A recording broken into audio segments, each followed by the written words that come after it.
ലബ്ധ ഖുർആൻ masters അവതരിപ്പിക്കുന്നു ഖുർആനിക സന്ദേശം. 1 minute please. അസ്സലാമു അലൈക്കും വറഹ്മത്തുള്ളാഹി വബറകാതുഹു. ബിസ്മില്ലാ അൽഹംദുലില്ലാ. നമ്മൾ എത്ര തിരക്കുള്ളവരാകട്ടെ, ഖുർആനിന് നമ്മൾ സമയം കൊടുത്താൽ മാത്രമേ നാളെ പരലോകത്ത് നമുക്ക് രക്ഷയുള്ളൂ. ഖുർആനുമായി ബന്ധം പുലർത്തിയാൽ അത് നമ്മുടെ കൂടെ ഉണ്ടാകും. അല്ല, ഖുർആനിന് സമയം കൊടുത്തിട്ടില്ല എങ്കിൽ അത് നമ്മെ വിട്ടുപോകും. ഖുർആനിനെ നമ്മൾ സ്വാഹിബാക്കണം. ഖുർആനിന് സമയം കണ്ടെത്തിയവർക്ക് നാളെ സ്വർഗത്തിലെ സ്ഥാനം.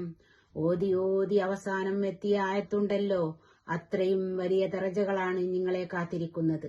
അള്ളാഹു പറയുന്നു സൂറത്തു സ്വാദ് 29-ാമത്തെ ആയത്തിൽ, ഖുർആൻ വെറും അർത്ഥമറിയാതെ പാരായണമല്ല, അള്ളാഹുവിന്റെ ആയത്തുകളെ കുറിച്ച് തദബ്ബുർ നടത്താനാണ്. അള്ളാഹു അനുഗ്രഹിക്കുമാറാകട്ടെ. അസ്സലാമു അലൈക്കും വറഹ്മത്തുള്ളാഹി വബറകാതുഹു.